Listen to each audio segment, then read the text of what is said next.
Hey everybody, this is John with Think Culture, and I'm back. It's been a long time. The reason that I've been gone, of course, is that I graduated, which, by the way, will allow me to be sort of more forthcoming as far as my political orientation and certain thoughts.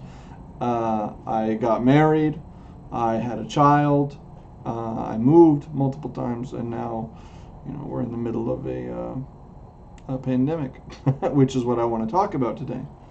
I thought we would jump right back in and discuss the meaning of coronavirus, what it means for us, what it says about us, what it says about our future, what we should learn from it.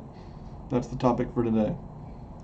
My thoughts are going to be sort of not presented in any necessarily linear fashion. I'm just going to, basically, I have a few different thoughts that I'm going to explore a little bit one by one. To begin with, I just wanted to say that I've been going back to this passage in Michael Hart's Empire, which I have a video on. If you haven't watched it, you should check it out. It's relevant. It's going to be very relevant. But there's a passage in that book where he says, the boundaries of nation states, however, are increasingly permeable by all kinds of flows. The age of globalization is the age of universal contagion. This is obviously literally true in the sense that the coronavirus is an episode, or the first episode in the history of globalization as universal contagion. And it shows us the abject failure of globalization and the necessity for borders. The coronavirus, for this reason, I think, has to be understood ideologically. What does the meaning of coronavirus means? What does it say about us politically? Commentators have been talking for a long time, Michael Hart being one of them, about the obsolescence of the nation state, that the Westphalian model is being abandoned, that national sovereignty is weakening. Some people have even gone so far as to say that the United States is actually more like a free trade zone than it is like a country or a nation. Obviously, the porosity of the border is part of what is responsible for having led to the crisis. The question of whether or not we should ban travel, the fact that Trump did it, the reaction to that, etc., that all plays out this dynamic of how we think about our borders. And it's obviously relevant in the sense that when you have a border, when you stop flows, global flows of people, goods, services, capital, etc., there's an immunitary dimension to that. Having a stronger border, establishing a stronger boundary between the nation state and the rest of the world is protective in some sense. Obviously, in the sense that we're dealing with now, in the sense that having a strong boundary means that the penetration of a foreign virus is more difficult, that the viral load is going to be reduced, at least. Maybe it won't penetrate into the country at all to infect anyone. There are also other senses in which this is true, in which it's immunitary. The founding gesture of any society, of any people, I think, is the erection, the demarcation of sort of the we from the not we. It is the establishing of a boundary or a border that separates us from the unknown, from the scary, from other languages, other peoples, other customs, other cultures, contamination, the fact that the Native Americans, famously, infamously, didn't have any means of preventing the influx of people from Europe, basically meant that they were overwhelmed by a pandemic.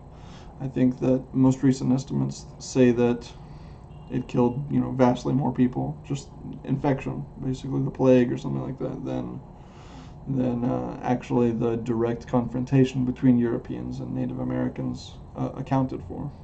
But setting that aside for a moment, I just wanted to, I'm going to skip around a little bit. So, for example, one of the things I've been thinking about is Zygmunt Bauman and his idea of liquid modernity.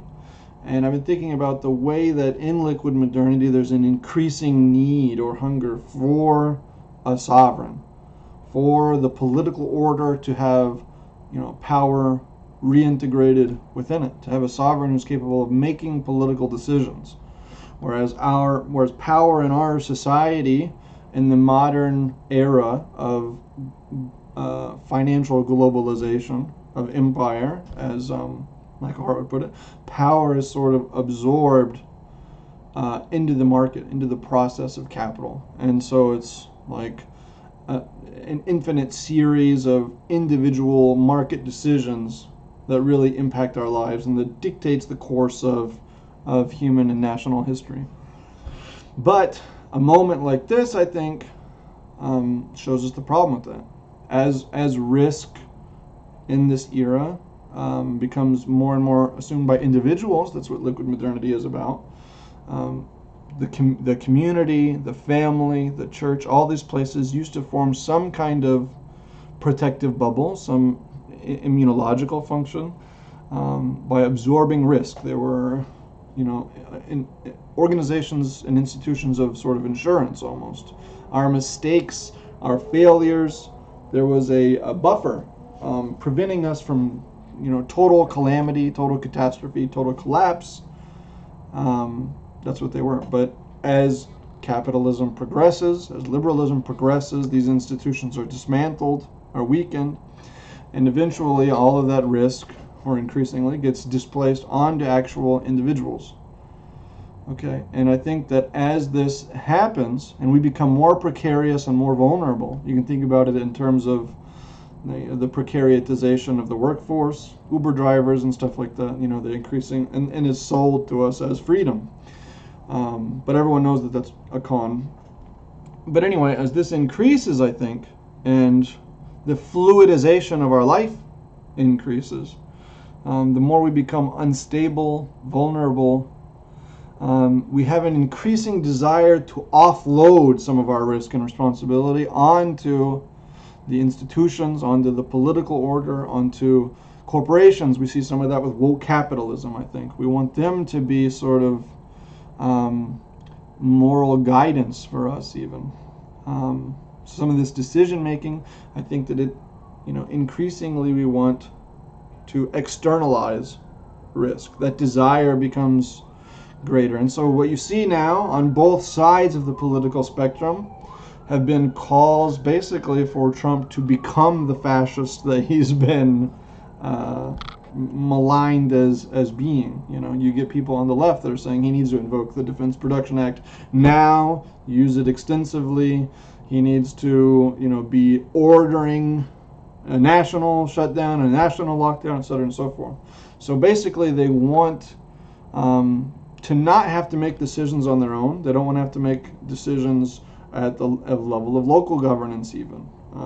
What they want is a strong man to tell them, this is what we're going to do. We're going to do it now. We don't have time to deliberate. We don't have time to think about it. It needs to be done right now. And so I think that this has something to do with this dynamic of late civilization and the oncoming Caesarism. The demand for a Caesar is increasing as all of the responsibility, all of the burden of risk gets placed on individuals, because it's because we hate it. It's the feeling, this idea of freedom is a tremendous burden, and we want to get rid of it. And Trump, unfortunately, he wants to not do this. So I've also been thinking about it in terms of just this process that's taken place of power being usurped and removed from politics. Politics having become merely economics, oikos for the house in Greek.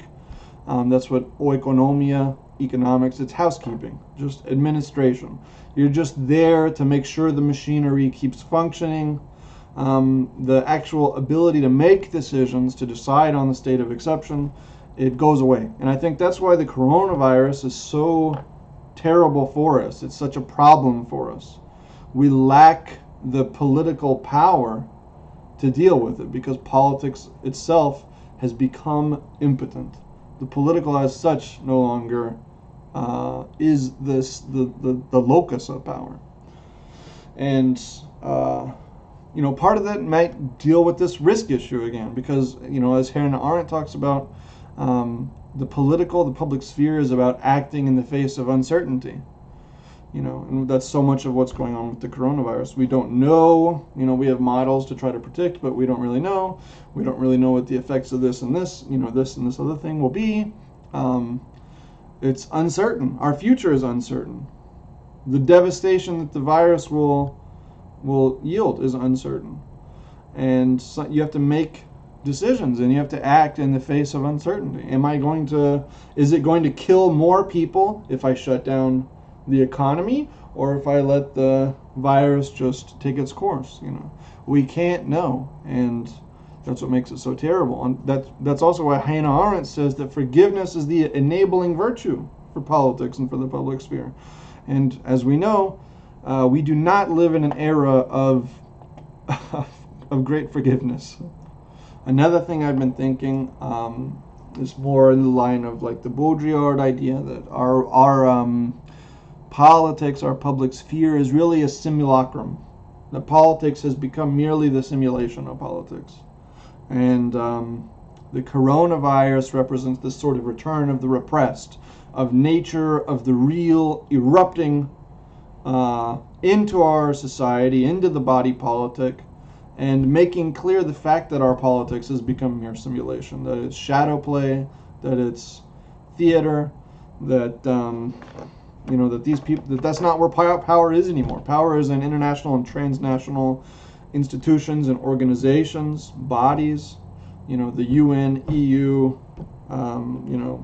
the World Bank, all this sort of stuff, okay? The International Court of Justice, NGOs, and just multinational corporations. That these are the people that actually have the power, that make decisions that affect our lives and society. And politics is a fake to make us think that we still live in a world in which we have representative government and people ultimately make decisions, and it's nonsense. I think that Baudrillard said war is real if anything is.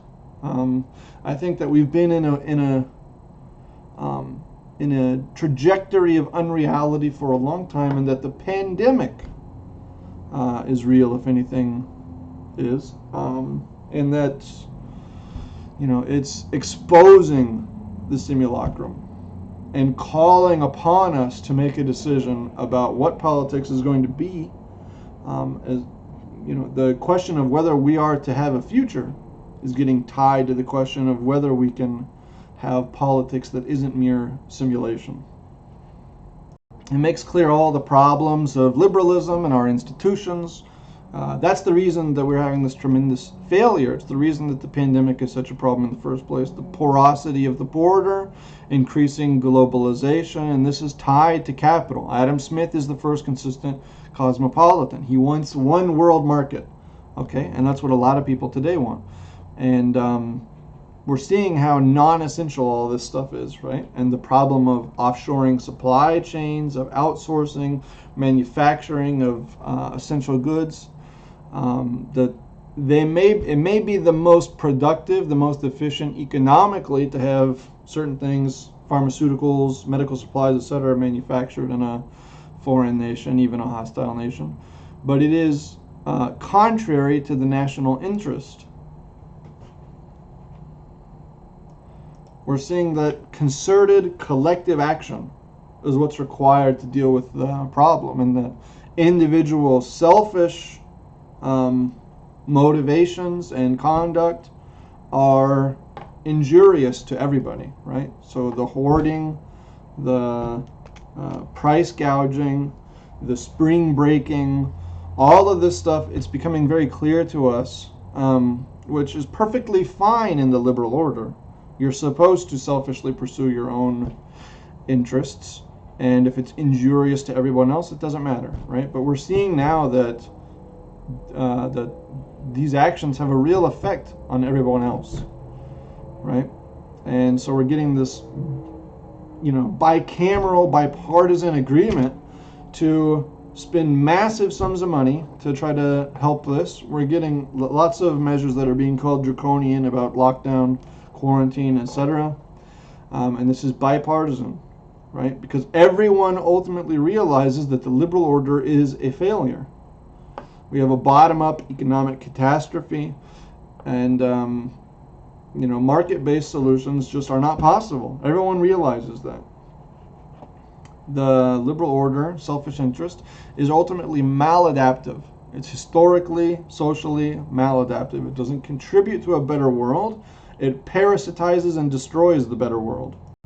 I was thinking about Heidegger and the idea that when things break down, that's when it really becomes visible to us.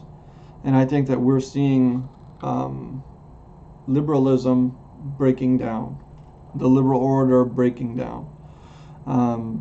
It's revealing to us the natural order of things. It's helping us to see more clearly that we've been living in a delusion, basically. That it isn't open borders that's natural and borders which are artificial, but in fact the reverse. The crisis, the breakdown of our systems, everyone in the world, even in the EU, even Germany, places like this, are all of a sudden very concerned about maintaining a serious border, right? So as soon as we get any kind of crisis, any kind of catastrophe, people revert to what is actually the natural order of things. And the natural order of things is nation states, okay? It's this boundary between we and not us and not us. It's the idea of national autonomy. It's the idea of borders, of separation, of taking care of your own first. That's what's natural. Forming a society is the formation of a kind of socio-cosmological macrosphere. It is the setting up of an immune system for us as a people. Okay, it can't be extended indefinitely. We tell ourselves stories that form a kind of, have an immunitary function in the sense that they help us deal with adversity, with tragedy, with suffering, right? We form a physical border that has an immune function by preventing the inflow of things that would hurt us. We are an immunologically contained body. That's what a people is, okay? Having a solid boundary means protection against infection. This unrestricted flow, as Michael Hart said earlier, the flow of people, goods, capital in and out of the nation through the border is actually always a danger to us, right? It always represents a weak national immune system, not just to actual viruses like coronavirus that'll infect and kill us, but to mimetic viruses, to ideas, to culture, it represents a kind of chronic condition of a loss of faith in our own institutions and our own way of life. That's what relativism is. We're nihilists. We increasingly have lost our sense of the founding. Most people can't even tell you what's in the Bill of Rights. We don't even agree on fundamental values. And so the coronavirus, I think, is representative. The failure of our border is representative of a whole immunological deficiency complex that we nationally, we culture, we as a civilization have developed. It's just one example of the kind of catastrophe that it can result in. I would say something like the suicide epidemic, the opioid crisis, especially when we think about how these are drugs coming from China, results in. The result is nihilism. It is the collapse of our culture, whether or not it happens as a consequence of a literal infection. I think even this issue of quarantine and mitigation is revelatory in a sense. Traditionally, even you go back to as long as we've had any semblance of a kind of public health attitude, there have been quarantines, and it means people get infected, communities get infected, you quarantine them, right? The mitigation thing seems very interesting to me because what mitigation has amounted to in our country, is an admonishment to all individuals to self-quarantine. Right? They actually don't seem to be separate things to me, quarantine and mitigation. It's just, again, part of this sort of liquefaction of the body politic, this fluidization, the unloading of responsibility on the individuals. It's not a strong state sovereign making a decision comes and quarantines a people, a community, New York City, where I live, something like that, right? It's a moral injunction. It's soft power. Like everyone, in order to protect all of us, you need to quarantine yourself. Everyone needs to quarantine, right? Even if I'm not being quarantined, if I'm not supposed to leave my house, and I'm not supposed to go socialize, and I'm not supposed to see family, I'm not supposed to do any of this stuff, right? Then that is a kind of quarantine. It's just every person is being quarantined. That's what social distancing means. And I think that it's this kind of, we have this sort of paradoxical schizoid aversion to and longing for the authoritarian, right? And this makes it clear. So Toynbee talks about how the life and development of a civilization, the evolution of a civilization, consists in a series of what are called challenges and responses. And your continued evolution or your destruction as a civilization is dependent upon how and whether you effectively respond to the challenges that are put to you. And these can be internal challenges or external challenges. Coronavirus, I think, the pandemic plague, constitutes a serious challenge to a civilization. And the question is whether we can respond to it in a way that means that we grow, that we develop, that we become stronger. And I think this challenge in particular is showing us how maladapted we are, how maladaptive our institutions are, our norms, our values, the liberal order itself. It's an anomaly and it's maladaptive. Power's been sucked out of politics and absorbed by the market. Order is generated and maintained only spontaneously in a way that easily breaks down. Okay? Out of all these individual economic decisions, there is no cohesive strategy or unity, no sovereign capable of decision. Our politics is simulacrum. There's no real power there. There hasn't been. If anyone can sort it out, I think it is Trump. He was elected as sort of this anti-globalization candidate, in opposition to global financial capital, opposition to outsourcing, opposition to illegal immigration, all this kind of stuff, right? He was elected as the anti-globalist candidate, but currently he seems very hesitant to assume the power necessary to make the decisions that are necessary. He's being criticized even for liberals, for Democrats, for not acting powerfully enough, for not aggregating enough power and authority to himself. What is necessary might be the repoliticization of the state. We'll see, and we'll see if how it pans out, and whether we respond effectively to the challenge or we wither. Well, that's just some of my thoughts. Not presented in any sort of, cohesive, unified, linear manner, but, that's how it is. Hopefully I'll be updating pretty regularly. I would love to hear your comments, questions, concerns, to have a conversation. So please like, comment, subscribe. This is John with Think Culture. Remember not to simply react, but think. Bye.